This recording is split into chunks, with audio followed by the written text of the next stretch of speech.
奥特曼终于出新游戏了，还是以格斗玩法为灵感的手游，而且它的前身甚至是格斗进化。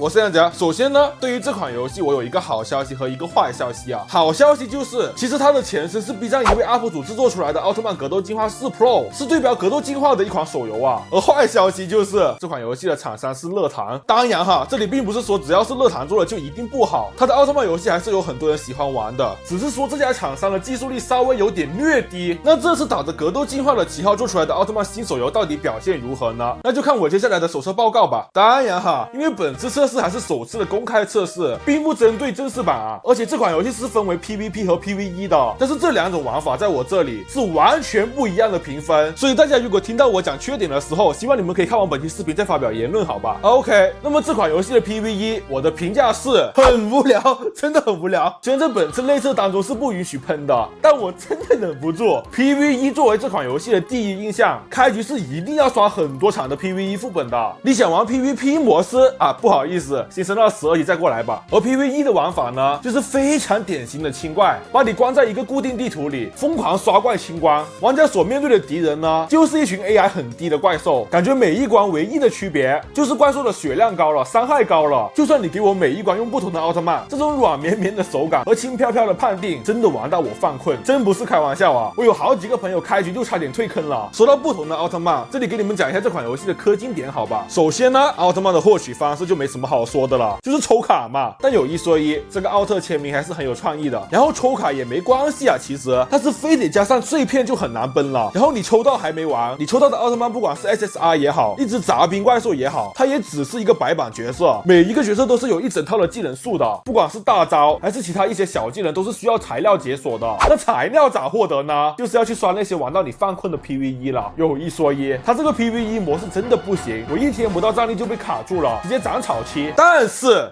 等你升到12级，这款游戏就会变得不一样了。是的，没错。对战模式很明显啊 ，PVE 里的所有动作和技能都是服务于 PVP 的，所以在 PVP 模式下呢，动作是没变啊，但是可以明显的感觉到打击感真的强了非常的多，而且 PVP 模式下会把你角色的属性和技能全部拉满，也就是把你的技能数点满啊，所以你在 PVP 模式下是相对公平的一个对抗，只要你拥有这个角色，就能使用它的一整套技能，而且因为你的敌人也变成了玩家，所以你会发现你的所有技能都能够连起来了，这是什么意思呢？如果平时有玩其他PVP 游戏的玩家会比较清楚，也就是不同技能衔接起来会有不同的打法，像是我这波捷德就是靠着不同技能的连招，让对面甚至都落不了地，完成了一波失血反杀。又好比如对面这个贝利亚，他这个棍子抡得我毫无还手之力。然后很有意思的是 PVP 模式是一场3v3的车轮战嘛，但是每名主力角色是可以带上一名助战角色的，所以往往这些助战角色是可以让你在技能空档期的时候提供帮助，并且它能够在你挨打的时候丢出来。那么说到这里，就是每个格斗手游都要有的解场技能了，也就是传说中的替身术啊。那么在这里呢，是一个无敌的效果，只要使用这个技能，你的角色就会短暂的处于无法选中的无敌状态。举个例子哈，角色在放大招的时候是会有一段很长的蓄力动画的，所以只要你掐好时间一按，没错，就能完成一次无伤骗大招的说法了。当然，甚至可以对波。那么毕竟是格斗游戏嘛，角色阵容怎么说呢？量大管饱，好吧，毕竟是一个长期运营的网游，所以角色方面肯定是比单机多得多，角色数量肯定是不用担心的。我们要担心的是我们的荷包。话说回来了，它不同形态分出来不同的角色，这我是没想到的。你说泽塔的3个基础形态分成3个形态来卖，这我是可以接受啊，但是迪迦的3个形态分开卖，我真没搞懂。可是它又在角色形态方面又有很多奇怪的细节，就好比如赛文常态是正常的玩法，射射光线啊，普普通通的肉搏之类的，但它居然可以将头上的兵符拿下来，完事了之后呢，你的一整套技能都发生了改变，全部技能都变成了服务兵符的技能，就连大招都变了。德尔塔也很细节啊，开局是会以空手出场的，这个形态是真不行，技能前摇也挺慢的，但是一旦切换成刀架子形态，它的玩法又完全不同了，就变成高速战士了，兄弟，强的一憋，打新手3穿1都不是问题，好吧？观众朋友们可以放心啊，并没有换皮角色，角色基本上都很还原剧里的技能，动作也是一样的，不会凭空捏造什么奇奇怪怪的技能，而且有一些名场面大招，甚至有超帅的 CG 可以看。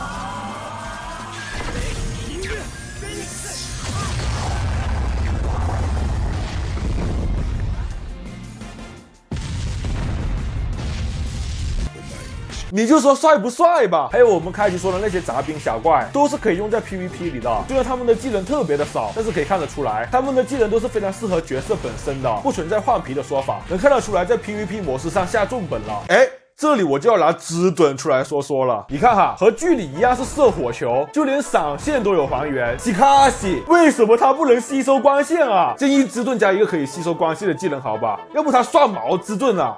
大家也能看得出来啊，我是真的很喜欢这款游戏的。这2天除了在玩帕鲁之外呢，剩下的时间我都在玩这个奥特曼传说英雄2啊。不说我一个人吧，这款游戏在内测第1天，服务器甚至因为太多人爆炸了。可想而知到底有多少人对这款游戏感兴趣了。优点真的多，但缺点更多。虽然 PVP 模式好玩，但缺点就在于不平衡。垃圾角色就是打不赢 SSR， 技能都比别人少5、6个，你技术再好都没用。而且这种问题已经在这次内测出现了，我都不敢想象到时候正式服出了之后有多少氪金大佬。明眼人应该也能看得出来，这款游戏主打的是 PVP 玩法 ，PVE 是纯粹作为一个氪金手游追加的。但是 PVE 真的好无聊。好无聊，它的剧情真的好离谱。前面2章还有 CG 可以看看，虽然站桩对话占大比吧，但起码还是有个建模可以看。到后面直接摆烂了，开始聚集截图 PPT 过场，我人都看傻了，兄弟。而且音效不知道找谁做的，直接截剧里的配音。我知道，毕竟是小厂，没有找原声重新配音的财力，但起码把剧里的 BGM 给去掉吧。你们听一下这个银河的配音。